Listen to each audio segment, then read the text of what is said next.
and I'll be your companion as we slip into the liminal. Relax and sink in with an open mind, and an eye for the curious and strange.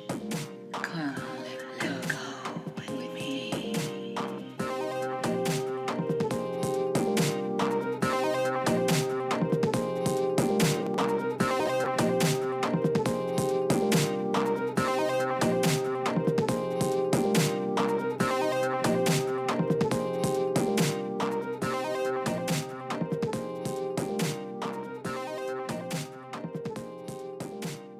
Hello, everyone. I am here with one of my favorite people on the planet, my good friend Keats Ross.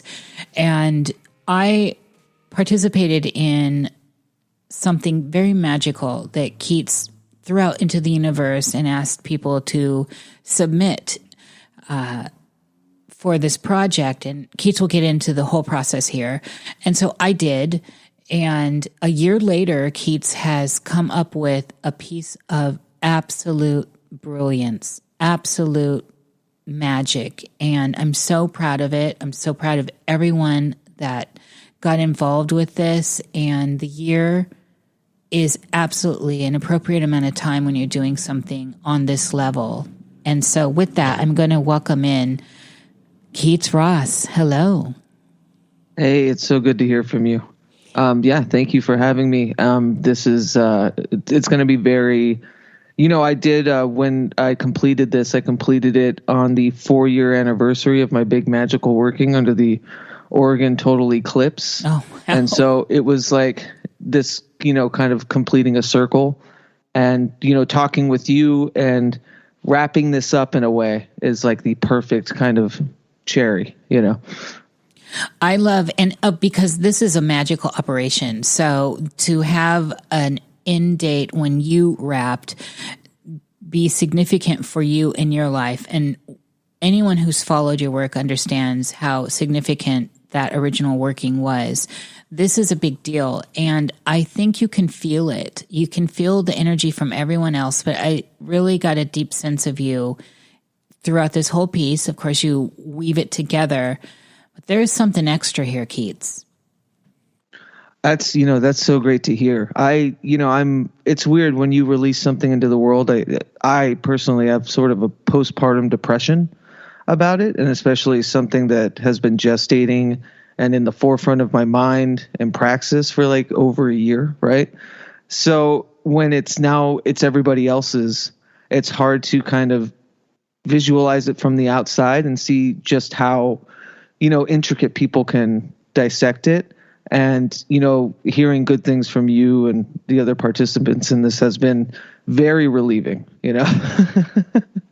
Yeah, I know you were nervous about that. And when all the submissions came in and all that, I know, we had talked that you were trying to see the light. And also, how these magical things kind of weave themselves and come together in ways we don't expect. And so it's been interesting and fun to see how this unfolded and became, so to speak.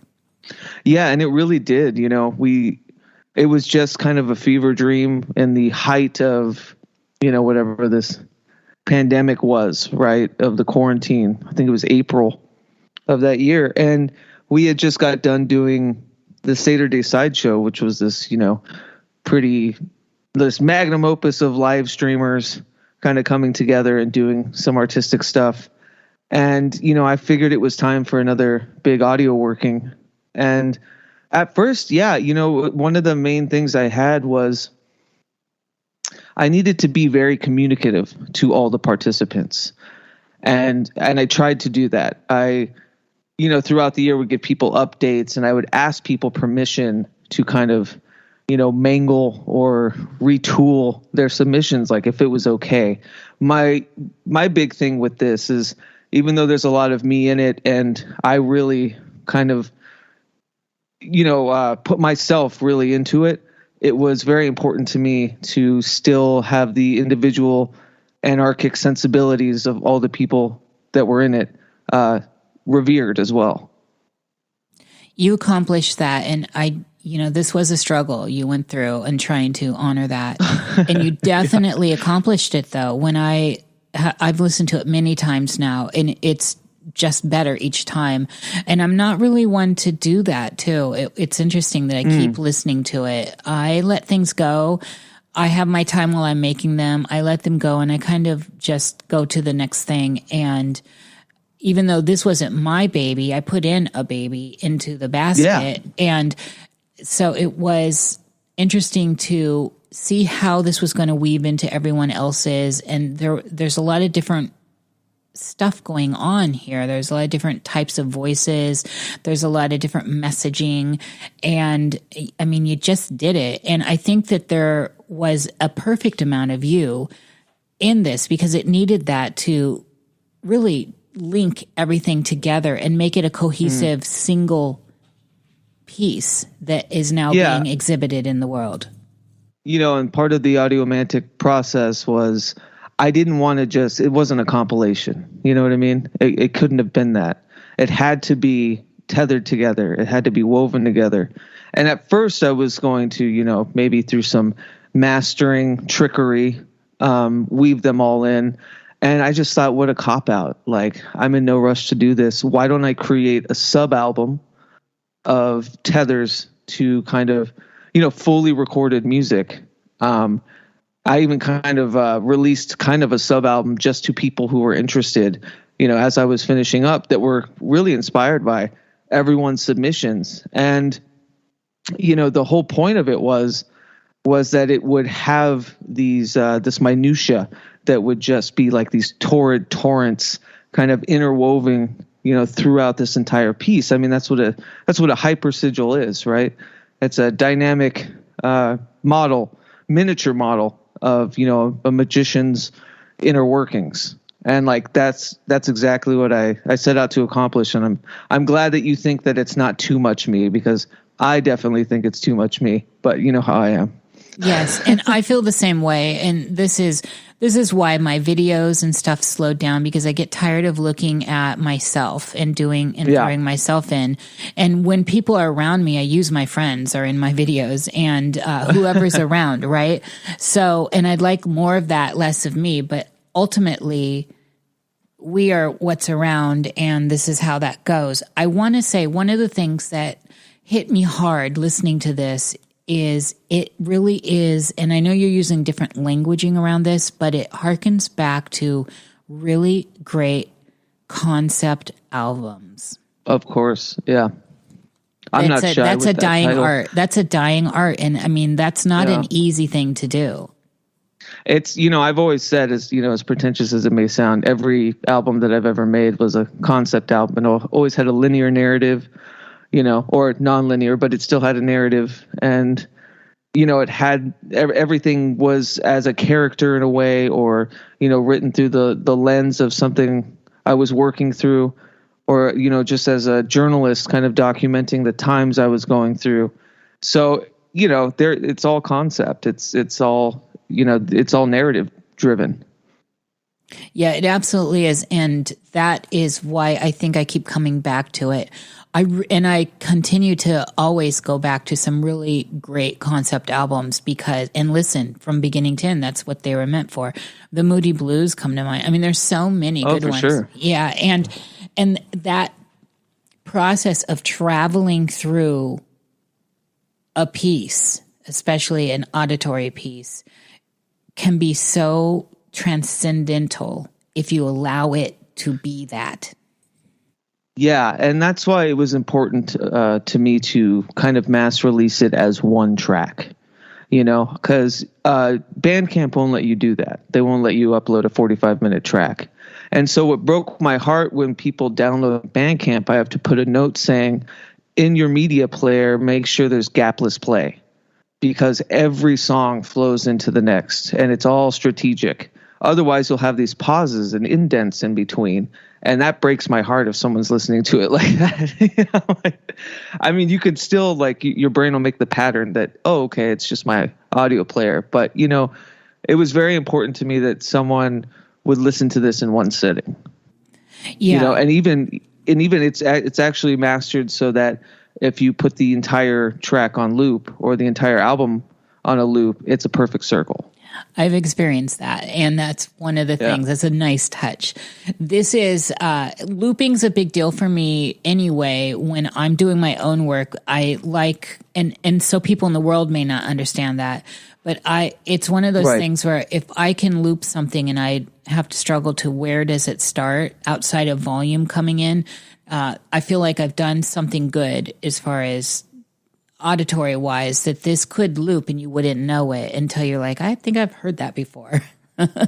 Well, and like a lot of my audiomancy practice it really is about being enveloped in loops and in this eternal return with different sounds and percussions and, meditative wise, right? It's these like ongoing chants that are, sometimes ostentatious, but inevitably like the obscenity of like whatever sounds you're creating once they loop, that kind of dissipates and you find this, equilibrium, this beautiful hum, and all the craziness kind of goes away and you find this like perfect center with it. And I think that's where a lot of my melody ideas come from, and a lot of where, lyrics kind of reside in that hollow earth inside that loop.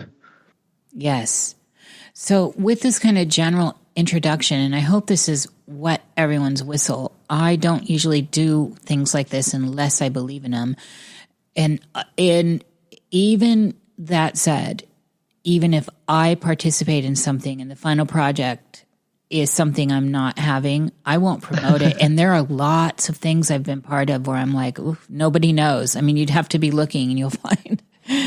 But fortunately, usually stuff's not under your name. It's under a project's name. And so let's get into some particulars. So when you first decided to do this, the idea springs up and then you make a note. I think I encountered it through Twitter or Discord. And so you put it out there. You're going to do this. You're inviting people to come along on the journey. What was going on there for you? Yeah, so I posted it on We the Hallowed, and We the Hallowed has always been this, it started as kind of this small in-person collective, magical art collective in Portland. And since moving away from Portland and the pandemic happening, it did nothing but broaden my horizons internationally. And all the friends I've met through the podcast, whether they're in Scotland or Sweden, or anywhere. It just made sense to me to kind of revitalize another like audio sigil for, that to encapsulate all of the growth internationally that, we've had through this like weird little experiment that is We the Hallowed. And it just seemed like the right time. We were all just in our houses and streaming, right? It was this like weird baptism by fire for me with like YouTube culture and being on camera and like what sort of like content is made. And I felt there was just something missing with the interconnectivity. It was always so anonymous or weird or and I thought doing something intimate and extremely artistic would have been, to me, like the perfect antidote for the weathering these torrid torrents that we were all going through. So when people started submitting, what was going on with that? Did you get so I want to look at the difference here. So logistically, what I did was, I put a few guidelines.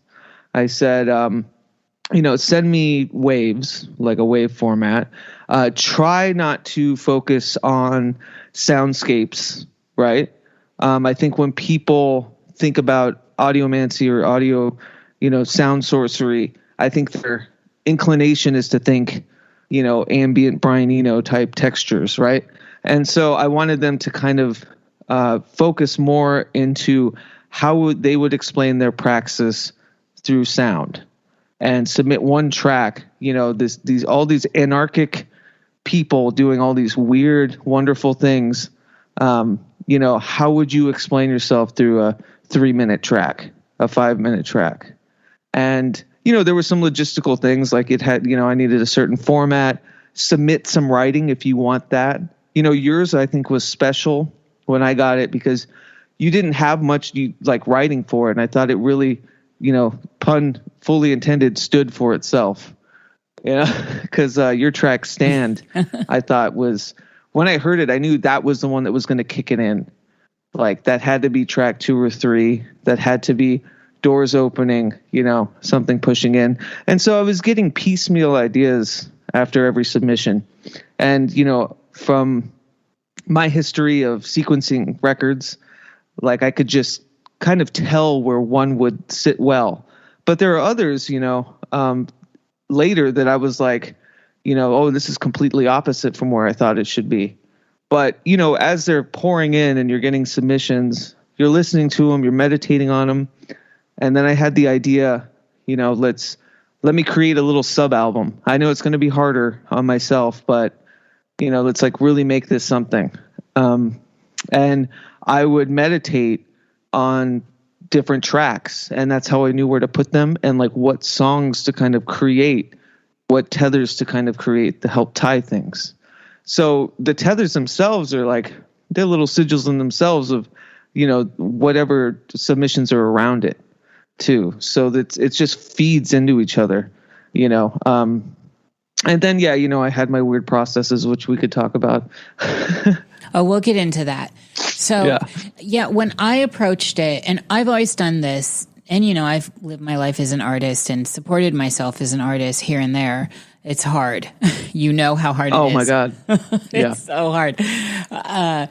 However, that doesn't change, the reality of what is. And so with submissions, I can get, especially in different colleges I've been in, I can be real rebellious. You know this about me. Mm-hmm. And I push against, I just don't follow in line. It's my nature. And thankfully it looks like it's in all my bloodlines, my parents. It's exactly why I wanted you. Yeah. Thank you, baby. And that's exactly why, like in that call for submissions, I was putting language in there to be like, be weird. Like, don't follow suit, like be brash, be crazy. Yeah. It was important. Dynamics was absolutely important to me throughout this whole thing, because in the past we did an audio sigil that somebody else kind of tied together, and it was really just kind of a band compilation with samples like in the middle. And it was great, and it was a good, it was great, and it was a good, like it was a good trial test for something like this. But I knew when I did it that I wanted it to be extremely dynamic, and that the music itself would not be found pretty much anywhere else, unless, there are some submissions, but you can probably find other places. But yeah, and so that was important to me, was dynamics and the rebellious nature of it. And when I got your submission, I was like, fuck yes, here we go. Yes. I totally just didn't. I'm like, okay, I hear what's being said, but I also know Keats, and not only know Keats, we vibe.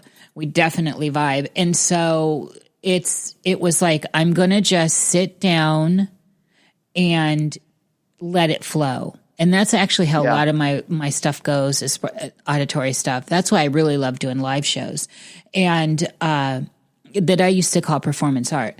And so I did that. And when I hit submit, I knew full well that I didn't really follow directions on the surface, but I pushed into the idea of empowering yourself and looking within yourself to find what it is. And then when you see what it is through the magical art of projection in the world, then you can describe it. And if you can describe it, then you can move deeper into the relationship you have with this projected psychic content. And somehow that's what happened with my piece. And it was definitely part of this rebelliousness I feel towards what's going on the globe at that time, and my psychic visions of where we are now. And I thought, I just have to do this. And if Keats doesn't like it, he will let me know. And if it doesn't make it in, that's fine too. And this is part of that process of I've created it. I did what I thought. I created it specifically for that piece. I did not pull from anything else. It's not published anywhere else. It was specifically for this. And you ended up loving it and thought it was a good fit. And that was a stamp of approval, as far as I'm concerned, psychically for me. I mean, not only just a good fit, but it became the call to arms track. It became like after the first, couple tracks of weaving, kind of setting the scene. This was the punch. You know what I mean? This is the dynamics that I was looking for. That, like, it's not going to all just be spoken word. It's not going to be ambient. It's not going to, you know what I mean? There is no rhyme or meter for this thing, and yet at the end you'll see the rhyme and meter. Oh, it circles. It absolutely spirals. And so with that, when I was listening all along, you'd post, we had, for everyone that doesn't know, Keats created pathways of communication on Twitter, at least, I'm sure other places, where we could all see and understand what the process was going on, where you were, and we could listen. A little too communicative. And so I was thrilled when I was listening to all the really amazing pieces. And there's standout stuff for me, as you know, and there's always going to be standout stuff. And it's not like when you say that, I don't want to play favorites. I'm just talking about me as an artist in the world, as a person. Me as a person in the world, there were things that just hit me hard. So, and one of the things that hit me hard was it's always going to be stuff you do. I can't love on your music and your vibe enough. And it's just there's something very magical about you, Keats. But that said, one of the absolute standouts for me was Michelle Ambray's. Oh, of course. Holy shit. I actually have stopped and looped that a few times. And that's actually from something. You can find that record. I think I did due diligence on the We the Hollowed, where I put the track list on the article page. You can go to her site, and she has a Bandcamp for that record. And I recommend everybody go to michelleembry.com and search this out. And Lady Baby Miss, as I call her, Lady Baby Miss. Was her companion and did the singing parts. Yeah. Oh, and when so Michelle good. sent that to me, I knew that was the climax, or that was the bridge to the climax. You know what I mean? Like, it had to have some. It was dynamic enough. It wasn't raucous, but it moved me, and I was like, this has to be in the middle. Yeah. Oh, it was so perfectly placed. I want to talk about that singing that's going on. Now, at first, I thought, because Mary June is your paramour, and she is behind the scenes a lot with everything you do, of course. And so and she's a singer and all this. And so she's an artist in her own right. And so I just assumed that singing right there was Mary June. But it turned out. With Michelle? Yeah. Oh, no, I wish. Yeah, no. That track she sent she actually toured with, was like a spoken word album, I think like in 2017. And, that's one of the few tracks that's actually from something else that you can find. Yeah. Yeah, I will seek that out. I didn't look at those show notes. So that singer, and then the other singer, who's the other one that was actually singing? Oh, wait, so it's Michelle speaking. I know. Yeah, I know Michelle's voice. Yeah. So not just in Michelle's, in this whole piece, are there two female vocalists that are actually singing, or is that just the one? Yeah, I think that's just Lady Baby Miss. Okay. If I'm not mistaken. Yeah. That person's voice is incredible. Oh, yeah. She's very good. Incredible. Yeah. Like, I said, I've had this on loop, and I've had this around people, and a few people are like, who is that? Who is that? They're like, that voice is one of those voices that you want to sing with. Like, I was harmonizing with it. And so I wanted to make sure that no matter what's going on, I give kudos, however you want to say it, to that voice. Yeah. Yeah, and it might be confusing too, because there's an Outlet Press, Eric Millar, soundscape thing in between one of mine and Michelle's, and there's female singing on mine. Yeah, so that's what that's what I'm talking about. Are these voices all the same? So who's the female singing on yours? No, That track is never before released, really, and it was something I recorded at the height of my dark year, amongst drugs and everything in Phoenix, Arizona in 2011. Mm-hmm. And I put that there as, it's something I routinely kind of meditate and listen to as like this gem that came out of that year, where I played pretty much all the instruments, and just, there was two friends I had that sang on it. No relation anymore really at all. But, to me, that was, in following suit with this idea of, each anarchic praxis, like, unfortunately mental health and addiction is part of my story. So it was important to me to include that as kind of like, a somber but uplifting kind of gospel type thing. It's incredible. And like I said, that's why I keep trying to parse out. So here's the thing. Here's a little look. Here's a look into how I approach art. And I always approach art this way, no matter what kind of art it is.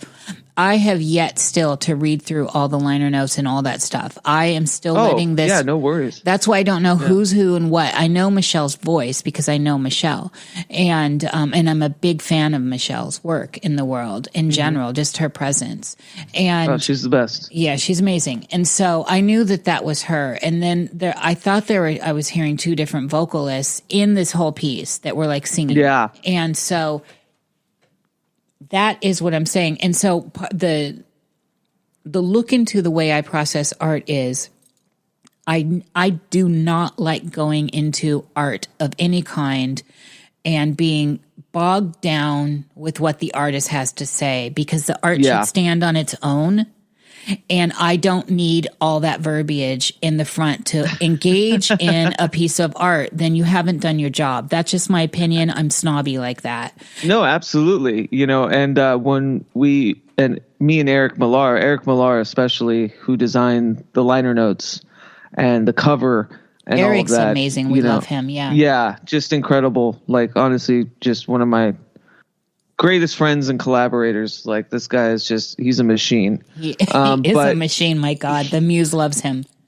I know, right? But we, part of what we asked for in the submissions was like, if you'd like to, send us a paragraph of, what this track is to you, more like a mission statement that you'd see at an art gallery, right?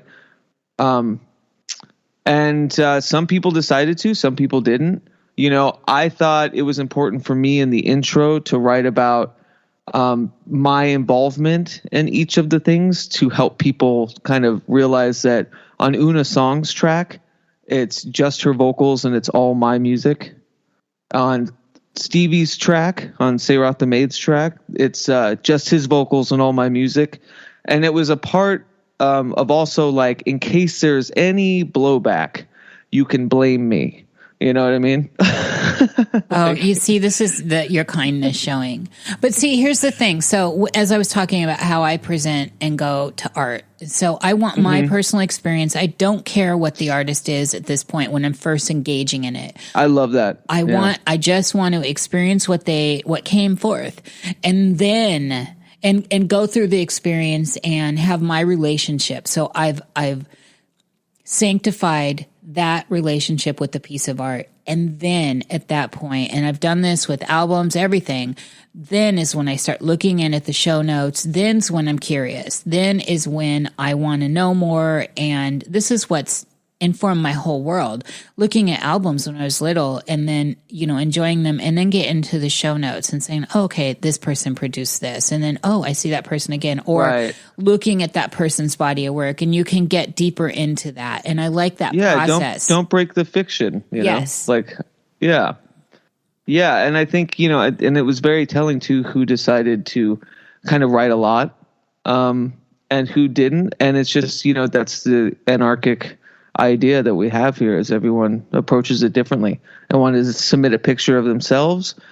Carl funny submitted a photo of a dog, like a fake dog, for the liner notes, like that's awesome. I still haven't looked, but that's awesome. Yeah.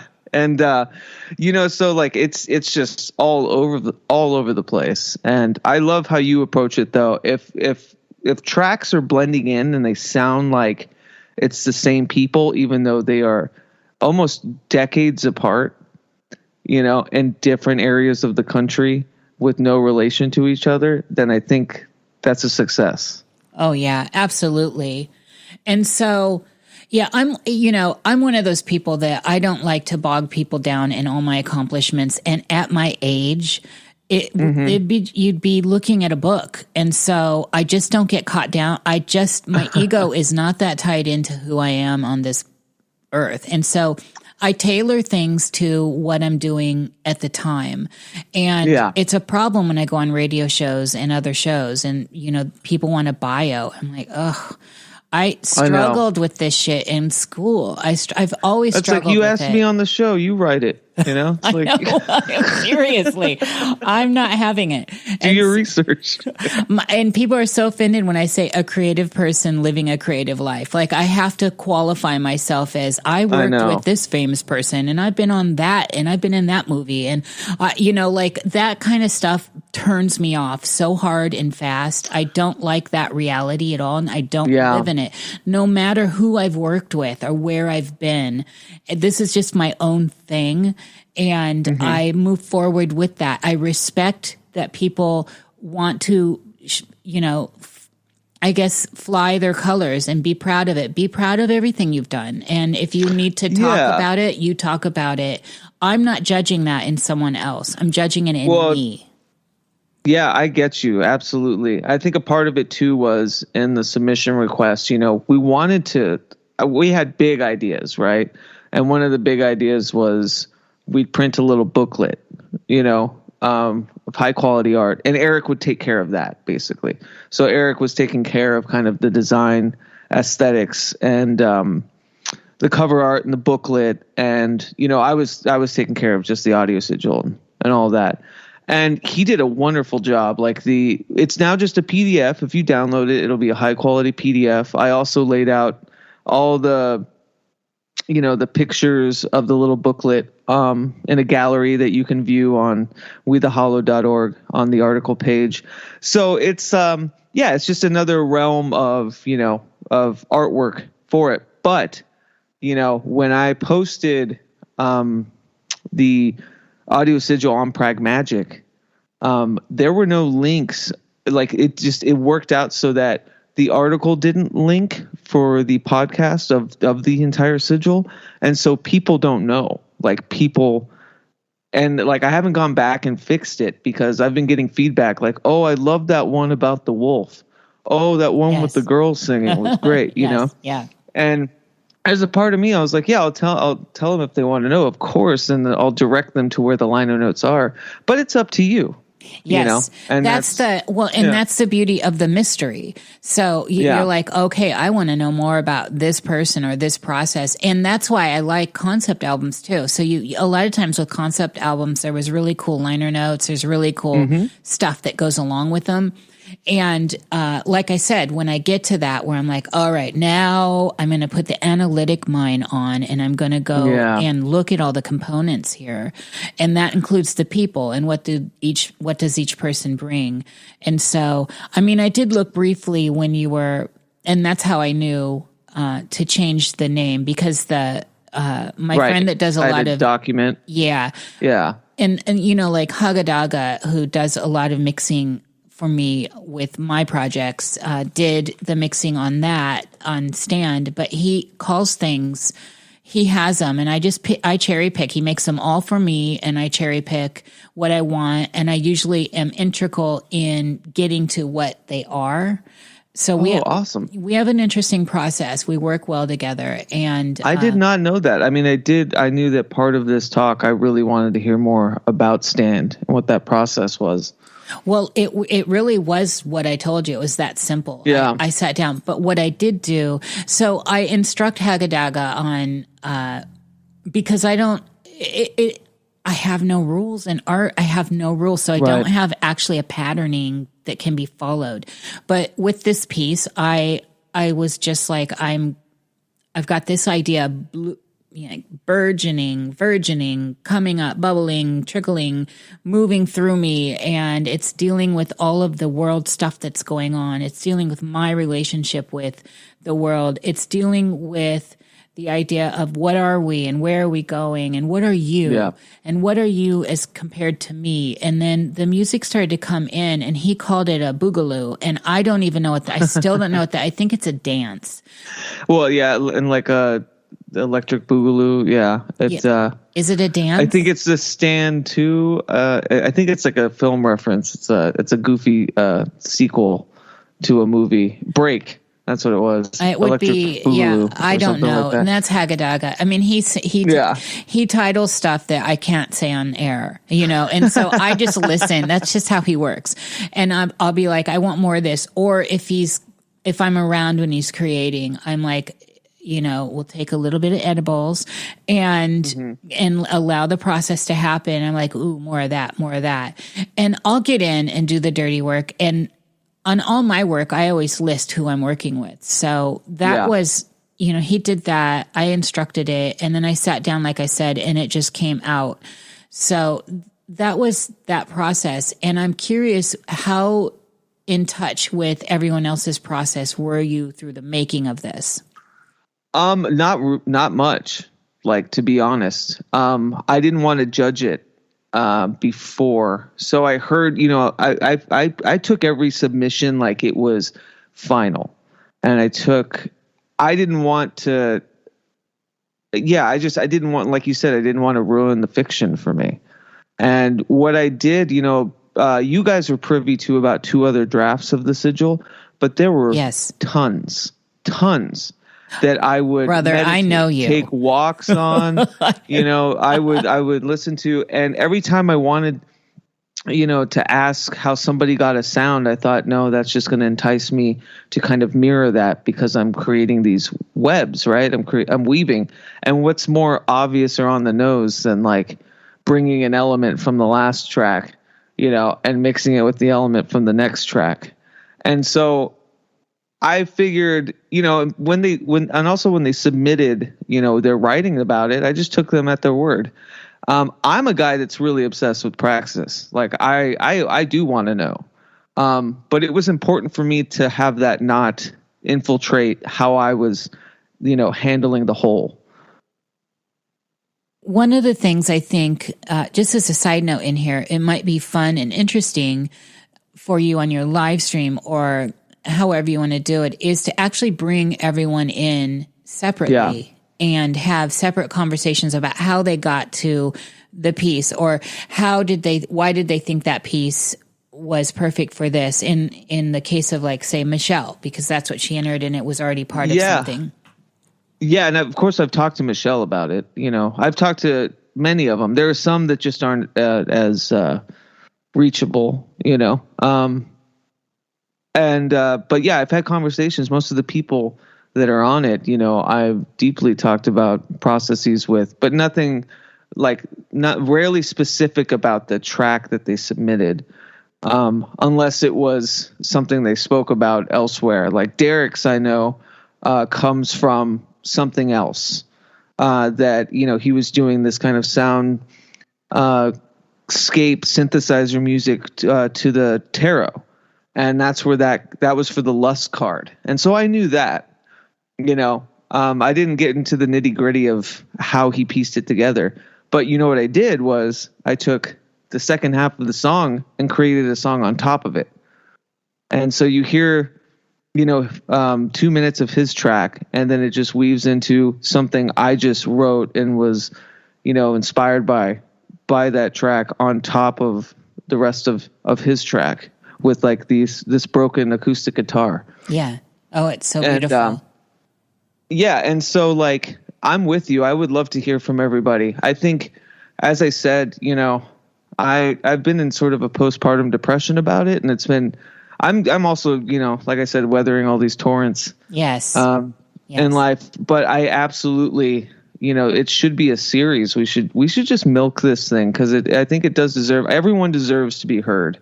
Yes. On this record, and I think it's important to me that at the end of the day, everyone is getting the reverence that, they deserve. And as much as I want to be mysterious about it, as much as I want to kind of just push it out and, let it permeate as it will, I think there's an impetus to kind of really discuss what this all means to everyone who's a part of it. Yeah, well, this is the side note. So people encounter the art and then go from there. And this is part of that, like, okay, let's look at this.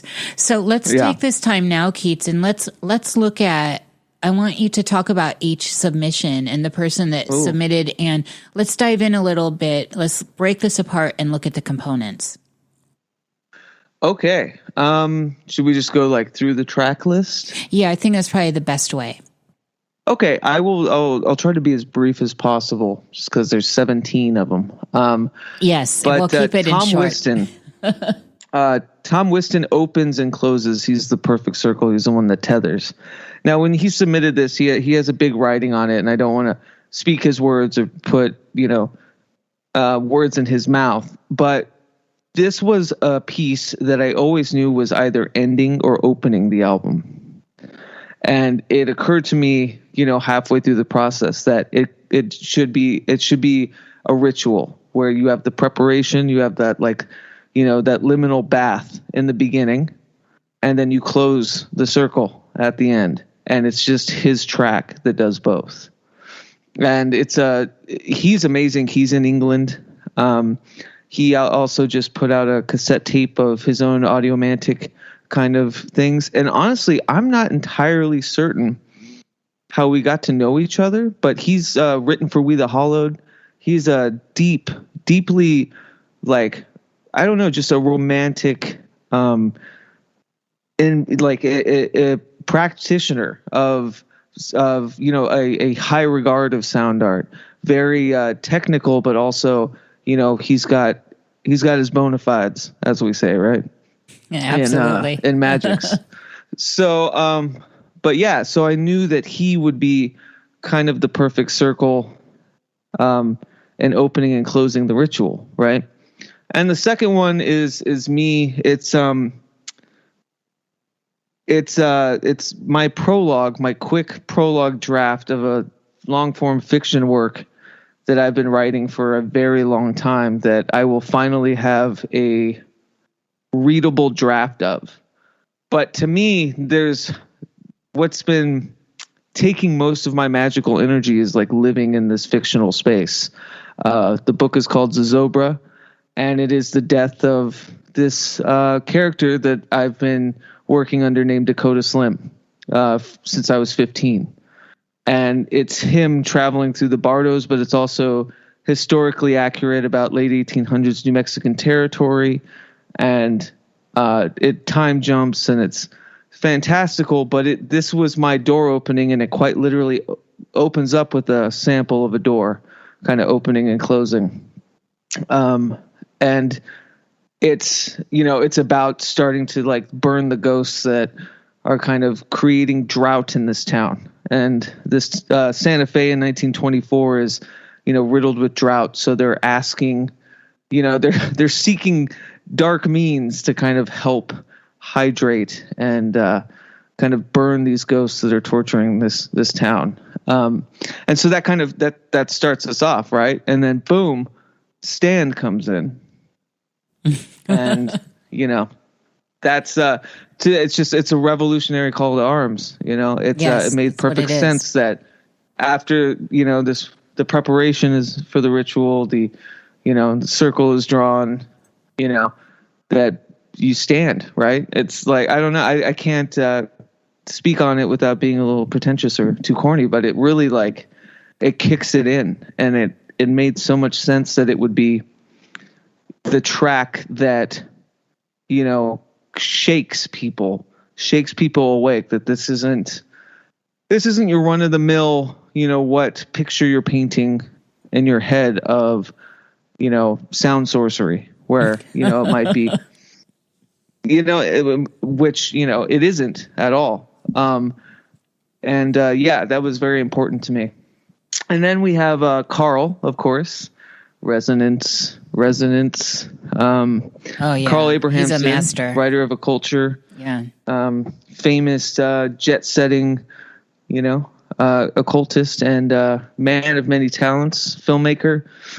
He submitted this and the Wolf House, and this one grabbed me because I'd been working with a lot of Anasazi and Zuni folklore for Zozobra, and it was one of those synchronicities that came in, of kind of this tethering of the self to get into a writing space. I used to listen to this track a lot before writing as like kind of a meditation, and it also kind of, now it tunes, right? You're punch up, you're high kicking now from your track, and then this is the orchestra tuning, so to speak. And then we have Miss Una Song, who I love dearly. She's amazing, and she sent me the spoken word track, and I loved it. And if you hear it, there's a part where she says she pronounces a word. I think it's gimlet. She says grimlet, and then she corrects herself and says gimlet, but kept it in there. And to me, that was so fabulous, so good. I love that so much, and so good. It that takes speaks you out to me. It throws you back in, and I just knew she was one of the first ones where I asked, hey, do you mind if I write the music to this? And she was very generous, and she's like, yeah, go for it.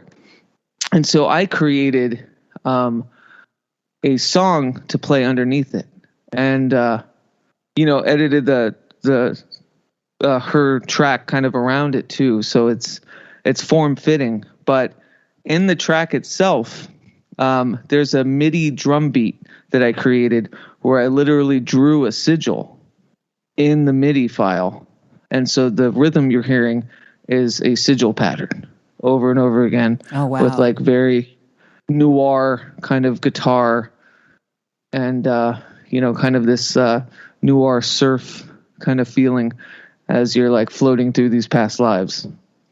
And then we have Mr. Outlet Press afterwards, who made this album kind of like this Mandelbrot soundscape sound sorcery record that is really tethered throughout. I've put Eric is not just the design person, but he also, if you listen quite closely, this album is cycled throughout. If it's slightly under Una's song, it's slightly under a lot of others, and it kind of weaves in some places as a form of like a palate cleanser to get to something else. And it's like one of those it's hitting a drum very slowly, after a big chanting session, when you're getting ready to do something, Yes. or to raise up against. And then of course we have Michelle Embry and Lady Baby Miss, and Michelle Embry and Lady Baby Miss Sweet Eve, which I think we've talked extensively about, and we absolutely adore. And that just, I knew that had to be her cadence, her timbre, Oh, amazing. Pierced, with these beautiful vocalizations. It gave me the more chills. melodic. That's the piece that, seriously, and that's why I keep coming back. That piece just gives me the chills every single time, and it's the way it's done. It's the way it was executed and then presented. Amazing. I mean, it had to be a centerpiece. Yeah, it had to. That was the after brilliance. all that came before. It's crazy if you think about just how much anarchy came before. Yes, you know what I mean. Yes, absolutely. And then we have another track from the Outlet Press kind of Mandelbrot experimental sound sorcery kind of soundscapey record that kind of closes that loop around Michelle's track, because you need time to let the dust settle on that one, for sure.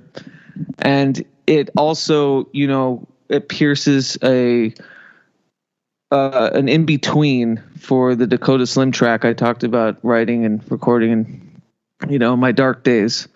And to me, I thought that was also I had recorded many different songs. I like I said, I've written an entire record, a 9-song record that is interspersed throughout this album. But there's some tracks I decided to leave off because after Michelle's piece, I felt raw, and I felt, as a part of who I am, it was an interesting moment to place a song where I talk about fessing up, to these dark machinations within oneself and, getting right with God, as they say. Amen. Yeah. And it just made sense to me that like I felt vulnerable after the dust settled from Michelle and was like, it wouldn't be honest if I didn't kind of express this side of me, right? Or like have a part, if this album is, or this audio sigil truly is about, anarchic individual magics, and I have kind of the lion's share of ability to kind of weave things in, I thought this is the place to do something just straightforward, right? So it's like probably the most straightforward song on there, but ain't no shame. Oh, it's perfect. Like I said, this whole thing's perfect. I have some notes. I'm going to get to them later after we get everyone talked about. Yeah, and so after Dakota Slim, from we go straight into Vanessa Sinclair, who's like after the movements, because these are all movements in a big kind of piece, right? Vanessa was one of those where she either needed to be, I thought initially, early or late. Like she needed to have some sort of kind of, there's something like final about it.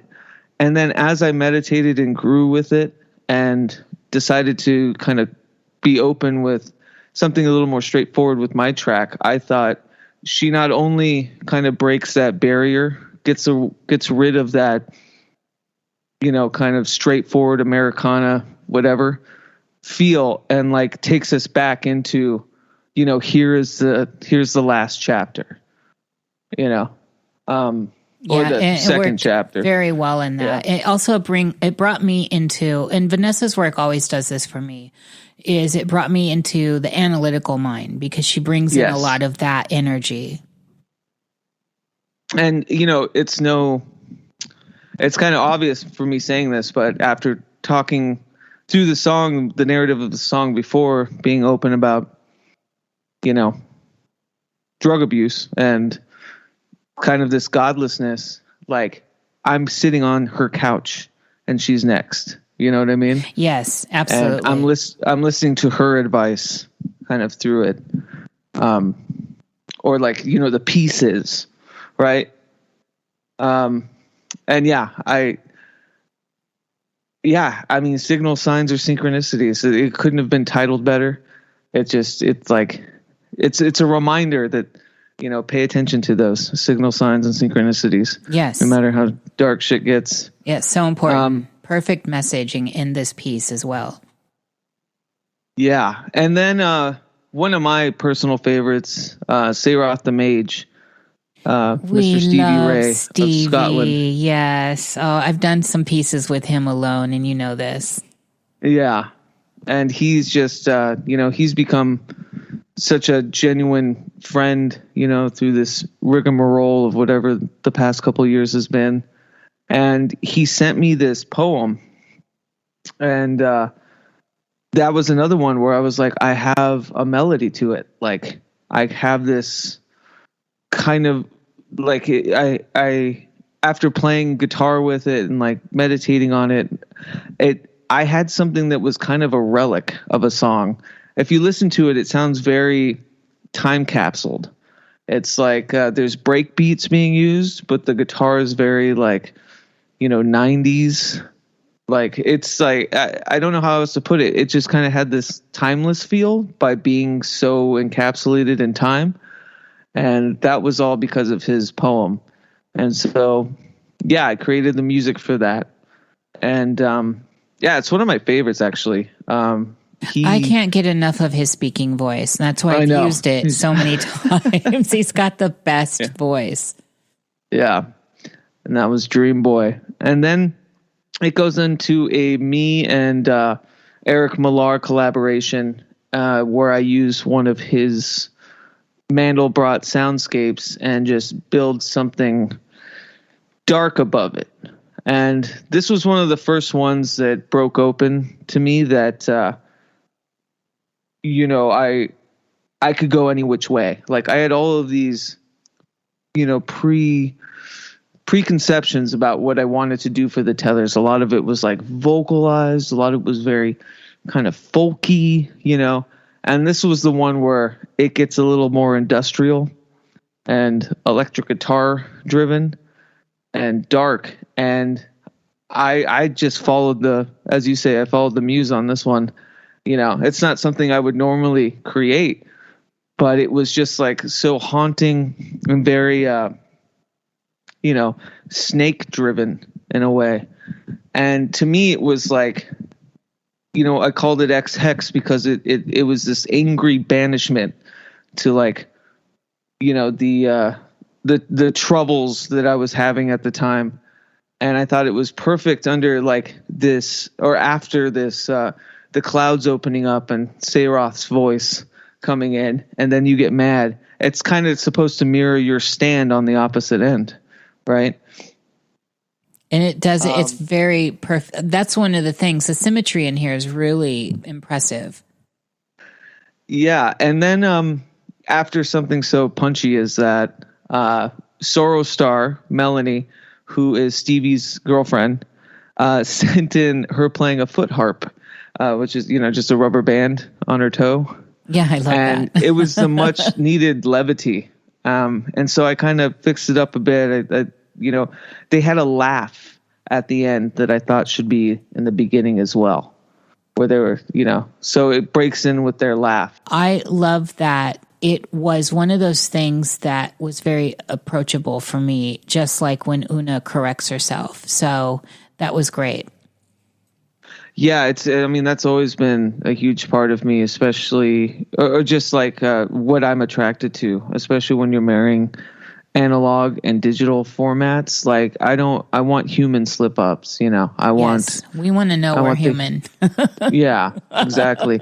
And that's why, like, if I was, when all the beats you're mostly here, or like the sequencing that I do, it's all me hitting different things that I cut up, and then I'll just like, sequence in a place. So it comes from an analog or human element. It's like me hitting a chair or opening a door, or, jingling keys, or, hitting pots. Yes. But yeah, that's always been just, I have to have that, especially in this digital age. So we move on from that piece.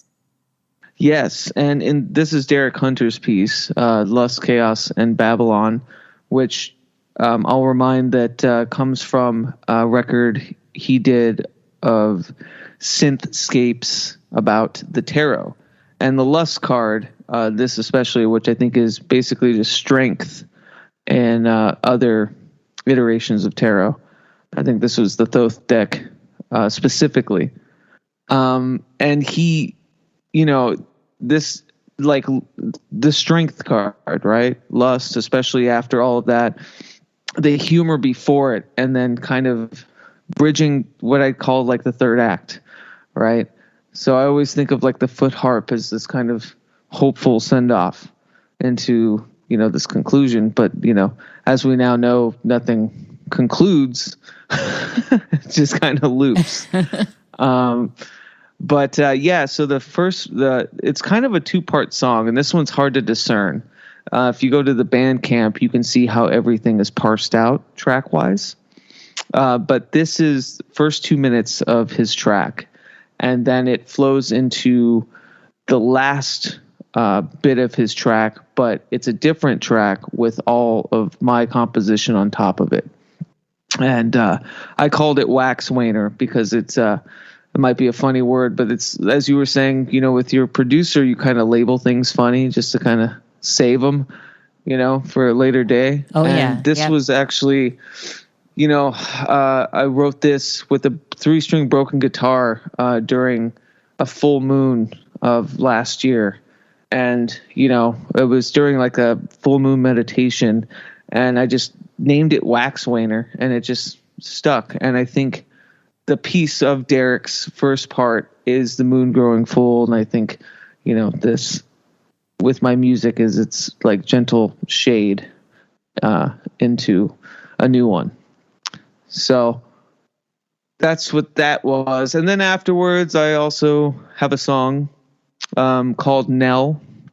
And this was purposely put here, but also inspired by all of the tracks before. And it's a bit more straightforward, but it's menacing and it's sinister. And I think, there's a lot of hope in the album, but I wanted to leave it on a don't fuck with me kind of, like what the character goes through, or like the listener is going through. It's like when you find your individuation process and, the anarchic kind of self and the magics and all that, there's a quotient of, don't fuck with me or we'll throw hands kind of thing. But also, and I talk about, there's a line in like, we're in a playground now. It's like, this shit is open. And so the melody might be sinister and a don't fuck with me, but the lyrics are very kind of, playful and menacing in a way of our eyes are open now. Like I can see, but I can't hear sound. Like it's this very kind of self-aware, just because you're, the adept is never truly adept, right? It's, you got to be a perennial student. There's always going to be something you have to work on. And then, and that's why I called it Knell, right? It's like death knell. Because it is kind of this, shit, I did all that work, I got here, and there's still more to do. And that's what brings you into, this completion, ritual from, Tom Wiston, who opened up the entire sigil, and it loops perfectly around. It is so good. And so I just had a couple notes I want to say. So on the part where you come in at the beginning with the story and all this, I was getting heavy, and this is, so don't take this wrong. Please don't take this wrong. It's a compliment, but sometimes people don't like comparisons. And it was giving me a heavy vibe of someone I really, really enjoy in the world, have really enjoyed a long time, and then had let me guess. Can I guess? Some history with. You guess. Tom Waits? Yes. Have you heard that already from others? Well, so the problem is, and I struggled with this, and this is a human thing. I left that line, what's he building in there? And because I'm reading the prologue, it wasn't ever, you know what I mean? It wasn't a callback to Tom Waits, but I knew when I spoke it that people were going to kind of make the comparison, or like it would, charge or remind somebody of his spoken word track that's like that. And I just decided against cutting it out because, I wanted it to mirror what it was on paper. And I think if you read it, it has a different rhythm or feel to it than, it does, as a spoken word track. So that was a hard one. That's one I definitely recognized was like, shit, people are going to think that's a Tom Waits thing. And it wasn't meant to be. It doesn't come off as a mimicry or anything like that. Yeah. There's just and so it's not even that line. There's just a vibe there. And what I mean by that is there was a quality of the muse that I think he taps into as well.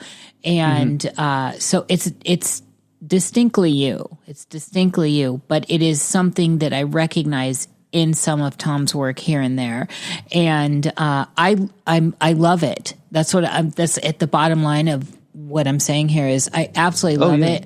And I think it's so perfect and appropriate with everything going on with this piece, and then getting the deeper knowledge here from you as to what its significance is in unison with this as a whole cohesive piece.